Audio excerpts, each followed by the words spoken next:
Welcome to a Life Under Construction podcast. I'm your host, Rhoda Daniel, and I am extremely grateful to have you here with me today. If you are listening on Spotify or Apple Podcasts or watching on YouTube, welcome, and I hope this podcast gives you the tools that you need to live the life that you are meant to live. Today, I'm just trying to ensure that my voice doesn't crack because I've been talking a lot last week. And whenever I talk a lot, my voice goes bye-bye. And it's almost gone. But I've been trying to give it a little bit of rest this weekend, except for filming this podcast, which I love doing. And then I'll be back next week to, again, a lot of talking. So I'm not sure how I'm going to sound in this podcast or the next one. So please excuse me and ignore my voice. Getting back to today's topic, we will be talking about renewing our minds. I talked a little bit about this in episode 1. That was 6 episodes ago. Can you believe that we're already in the 7th episode of this season? And I've been posting every single week for the last 7 weeks, which is incredibly disciplined of me, I must say. But yeah, I post every Thursday at 7 p.m. IST. So if you still haven't subscribed or followed on YouTube, Spotify, or Apple Podcasts, please do so that you'll be notified about a new episode as soon as it's out. But anyway, what I was trying to say is I talked about it in episode 1, which was on the topic of peace. And I talked about how to renew our minds by strengthening it with good. And even then, I knew that I needed to get a little bit deeper into this topic, and that's what we're going to do today. If you are someone who struggles with your thoughts, with overthinking, with anxiety, with fears, with these overwhelming thoughts that you can't seem to get rid of, then this episode is for you. We start with the understanding that our mind is a battlefield. There is a constant battle happening in our minds. And I must share my brother's poem again because it is so relevant to this and the basis of what we're going to talk about today. The mind is the place where battles are fought. You strengthen it with good for you to be a victor. You will let it be filled with evil for you to be a failure. There is a constant battle going on in our minds, and the only way to fight that battle, the only way to ensure that our thoughts are not overwhelming us, is by strengthening our mind with good and ensuring that our mind is not filled with evil. That means we need to be conscious of what we are letting into our minds so that our minds are renewed. The word renew in the dictionary means to make like new, to make something better.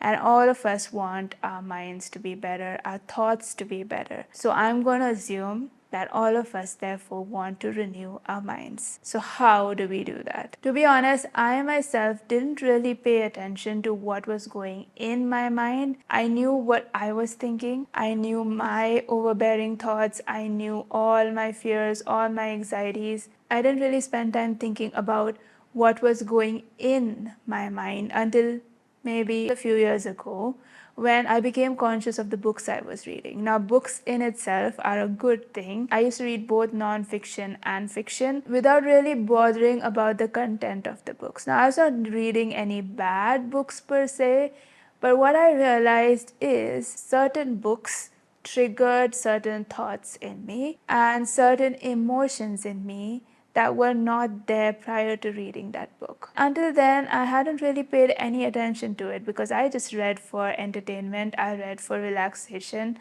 I read for escape. So when I started seeing the link between reading a book and my thoughts and therefore my emotions, I decided one day to take a break from reading fiction books. I said, okay, let's just see what happens if I just stop reading these books and just focus on non-fiction books for a little bit. What happened was very, very surprising.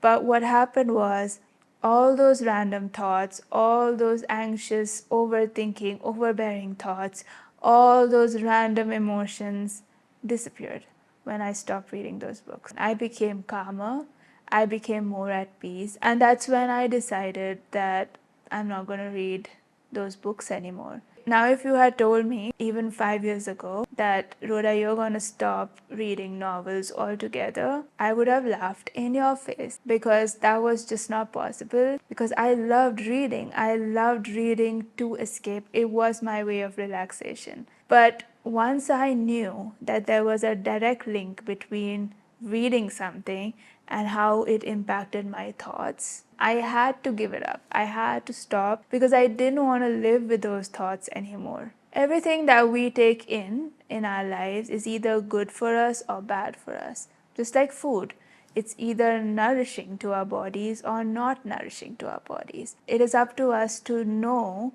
whether a certain type of food is nourishing our bodies or not, and then choose accordingly. Of course, there are certain foods that give us pleasure in the moment while eating it, but then later on we feel like crap.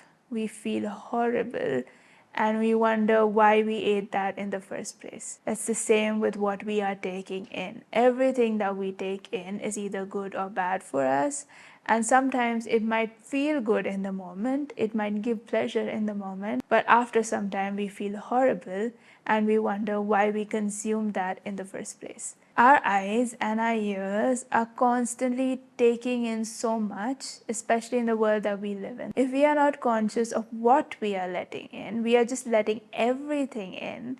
And no wonder our minds are a battlefield, because everything is in there, the good, the bad, and the ugly. And so, because we have let it in there, then our mind has to fight that battle about, okay, what is going to be the dominant thought today? What is going to be the dominant emotion today? And thus the battle continues. And it's an everyday thing. But when we are more conscious, when we take the time to be a little more conscious of what are we letting in, we can take the appropriate measures to block certain things before they enter our minds, so that our minds don't have to become a battlefield. Our minds don't have to fight so much to keep ourselves sane. One of the biggest things that we consume is television. Whether it is through YouTube videos, online platforms, or movies, we are constantly consuming things with our eyes. I know some of you might think that what you watch does not impact you, but Oscar Wilde said this a long time ago, and I believe it held true then and it holds true now. And he said that life imitates art far more than art imitates life. So when we watch something that's art, our life starts imitating that art without us even knowing it. I remember when I was a little girl, my parents were pretty strict with our television time. They had rules regarding what we watched, and one of the rules was you could only watch 30 minutes of television in a week. And even if you watch a movie, if they allowed us to watch a movie, it usually used to be something that they had seen before and they had pre-approved. And one of the movies they allowed us to watch was the movie called Spy Kids. Now I remember it was a nice kid-friendly movie that I watched. And even then, after watching that movie, I distinctly remember, I don't know how old I was, maybe like 8, 9, 7, 8, 9, something like that. I distinctly remember after watching that movie, I watched it one afternoon, I think. And when I was going out in the evening, I wanted to dress like a spy, because that movie was Spy Kids, and I was like, I'm also a spy. And I wore like black jeans and like a netted black top that I had. And then I had these like platform shoes that somebody had gifted me that I had never worn till then, because it was so uncomfortable. And I wore that and I went out to play. Now that is the most uncomfortable outfit to wear to go out to play. But because I was in that zone of that movie, I subconsciously somehow thought that I was also a spy, and I took on that attitude and I put on the clothes and I walked into the playground thinking, I'm a spy. So that is how subconsciously movies can affect us. That was just me as a kid, but that holds true as adults as well. You might have noticed that even in yourself, when you start talking like a character of a TV show that you're watching or you're binging on. You start having the attitude of someone that was on that TV show, someone you admired on that TV show. Your accent probably changes. The words that you use suddenly starts changing, and people start noticing a different air about you, and that's just because you've taken on that character.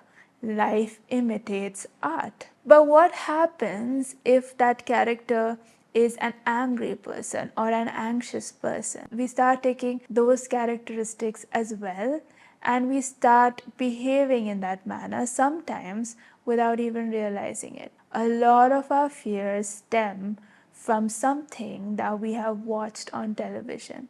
Even in India, with all our TV shows about drama in the house, mother-in-law being like a villain and the daughter-in-law being like a victim, when you watch these shows, even if there is no drama in your house, even if everyone, including your mother-in-law, is the nicest person, because you have watched those shows, because you have that presumption in your mind that all mother-in-laws are evil, because that's what the TV show showed you for years, you're going to assume that everything that she does is because she has some ulterior motive. And that's how drama and fights get created, even though they didn't exist. Life imitates art. So when you separate yourself from these TV shows, just try it for a little bit. Stop watching certain TV shows that you know is giving you anxiety, that you know is feeding certain fears of yours, and you might see yourself start feeling better. If you do, maybe that show was not for you. Maybe find another show that is more positive in nature, that adds more value to your life and doesn't give you these overwhelming thoughts. For a few months early this year, I stopped watching everything, and then I started in the middle, and again I've given it up again, where I've stopped watching anything except for a few movies here and there. And I have seen the difference in my life. I have seen the change in my thought process. You don't have to do what I did, but just be conscious of what you're letting in your mind and watch things that actually add positivity into your life. The other thing that we consume is social media. It is constantly in our hands and we are constantly consuming. Now, consumption and watching videos is not wrong in itself. It's good, you learn a lot. But what are you consuming? Are you doom scrolling on Instagram Reels or YouTube Shorts, which honestly does not really add any value to our lives? We just start somewhere. Maybe we start with something that is interesting for us. Maybe we're watching some recipes or we're watching some cat videos. I don't know. But we just end up on a completely different side of the internet that we did not intend to end up on, because we have no control over the algorithm. The algorithm is just feeding us things to keep us on the site, on the app. So we just end up somewhere and we don't realize the impact of what we are consuming. With social media, I realized this year that it was making me very anxious. It was giving me some thoughts which I didn't like. Thoughts of comparison or thoughts of jealousy that were not like me. So I decided to delete the app for a few months, and then I did get on the app again because I started this podcast and I needed to post about it.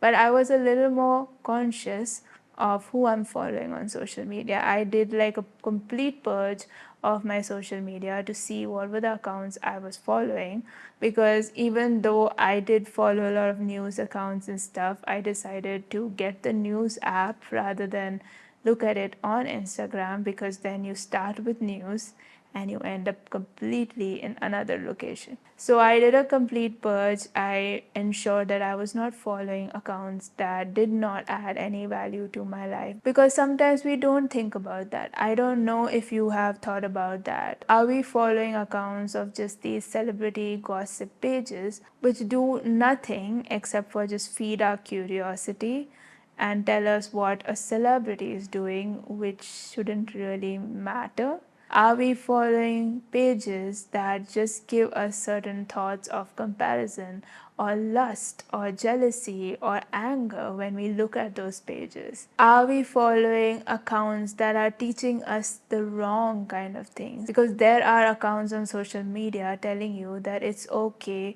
to feel your feelings, express your feelings, not worry about the other person, and just say whatever you want to say depending on however you're feeling. So look at the accounts you follow. Follow people. Definitely you don't have to be like me who kind of deleted the app for a few months, but you can decide who you want to follow, and follow people who add positive things into your life, who are maybe accounts that are educational accounts, informative accounts, accounts that inspire, that encourage, that support, strengthen your mind with good. Even what we listen to, something like music, has an impact on our lives. Music is so powerful that it can change your mood within seconds of listening to it. But oftentimes, instead of using it to change our mood from sad to happy, we do it the other way around without even realizing it. Just hear me out. If you have listened to a sad song at a time in your life when you were not actually sad, you will know that you can become sad listening to a sad song. You might even be able to muster up some tears because all those memories of all the bad things that have ever happened to you will come up to the surface when you listen to a sad song. That is the power of music. So just imagine, one is that it can turn your mood from happy to sad in an instant. But if you are already sad, it forces you to remain sad because that is constantly what you are listening to, and it makes you even sadder. Music can even bring different thoughts into your mind based on what you are listening to. The lyrics of so many songs nowadays celebrate certain things that should not be celebrated. They celebrate violence, they celebrate lust, they celebrate rape, they celebrate self harm. And that is the kind of music we are listening to without even realizing it, because sometimes we don't listen to the lyrics, we're listening to the beat. And the beat's good. Honestly, the beat's good. But the lyrics subconsciously enter our mind, even if we're not paying attention to it. And those are the thoughts that suddenly start growing because the seed has been planted in us through the music. I heard even a very famous musician, I think it was Cardi B, share about how a certain song that she was composing brought up, and she used the word demons in her head, which she had already killed. And what she meant by that were, there are certain things that we have already dealt with in our life. There are certain maybe traumas that happen to us, and there are certain situations and circumstances that we have dealt with already. But when we listen to certain songs, and like she said, thoughts started coming back again. And she was like, why are those demons coming up? Because I had already killed them. And that is the power of music. They can come up again. Thoughts that you thought that you left behind 5 years ago, 10 years ago, might start coming up again. And you start struggling with things that you have not struggled for in a little bit. You thought you overcame that, but it starts coming up again because of the kind of music that we listen to. Now, I'm not trying to scare you here by saying, oh, you have to be scared of everything, but you need to be conscious of things, because if we want our minds not to be a battlefield, if we can reduce the strain of the battle before the battle even begins, why wouldn't we do that? If we can ensure that the bad elements do not even enter our mind in the first place, why wouldn't we do that? Even the people we listen to have a big impact on our lives. We all know people who complain a lot, and if we spend time, a lot of time with those type of people, we end up complaining a lot as well. It's just so natural, because you are in the presence of someone who is constantly complaining. Naturally, your mind starts taking those thoughts, and then you find yourself complaining about your own life because you were in the presence of that individual. So who are those people who are the closest to you, and what are they talking about? Are they only gossiping or criticizing other people? Are they only talking negatively about everything in life, or are they talking something good? Be conscious of that, because you can start taking their thoughts into your mind, and again that starts feeding the thoughts in your mind, and then the battle begins. I'm not saying start cutting people out of your life. You can't do that all the time. Maybe sometimes you might have to do that if somebody is too unhealthy for you, but most of the times we can't do that because it might even be a family member. So in those times, limit the times with those people. Sometimes you might even need to tell them whenever you meet that these are not the kind of conversations that I would like to have. Let's talk about something else. You can say that in a very nice way, but do that because this is important for you. Many of you have asked me this question: how do we stop overthinking? How do we stop these overbearing thoughts? How do we stop these overbearing emotions that I just can't get rid of? It starts with strengthening your mind with good, and that includes even limiting our time with certain people who are not adding good into our life. Instead, they are adding evil. Complaining is evil. Gossip is evil. Criticizing other people is evil. Don't spend time with people who talk about other people. Spend time with people who talk about themselves, about their lives, about investing in their growth, in their development, in their learning. Those are the people you need to spend time with. That is what it means by strengthening your mind with good. We are unfortunately surrounded by a lot of bad things in the world. They might not be inherently evil things, but they are not good for us. We don't even need to go anywhere to find these things. We have it on our phones, and we can look at anything, listen to anything, talk to anyone in the privacy of our rooms, and no one will even know. But you will know, because there is a consequence to everything that you do. Like Newton's third law of motion, for every action there is equal and opposite reaction. For every choice that we make, there is an equal and opposite consequence. For everything that we do, for everything that we watch, for everything that we listen to, there is an equal and opposite consequence. So let's not forget that. I have experienced how it was to be controlled by my thoughts. I am someone who dealt with overwhelming thoughts all my life. But it was only when I started being more conscious about what I was letting in, what I was allowing to take root in my life, in my mind, that's when I found peace. That is when I found calm. That is when I found myself being able to fight those battles in my mind, because I had more good in my mind than bad. Because when there is more good than bad, the good overpowers the bad. But when there is more bad than good, the bad overpowers the good. I know it might sound a little bit extreme. Why do we have to be careful about everything? This is entertainment. But as Buddha said, we are what we think. And what we think comes from external stimuli. It comes from what we are watching, what we are looking at, what we are listening to, who we are listening to. It all comes from external stimuli. If we are what we think, wouldn't we want to be better? Don't we want to renew our minds, to have better minds, to have a better thought life? The only way to do this is by protecting what goes into our mind and by strengthening it with good things. The mind is the place where battles are fought. You strengthen it with good for you to be a victor.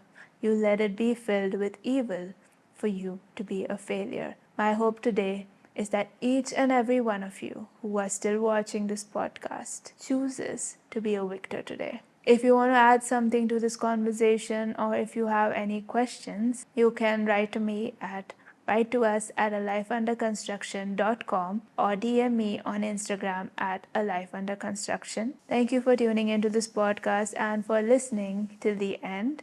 And I will meet you again next week to talk about another topic that will help you live the life you were meant to live.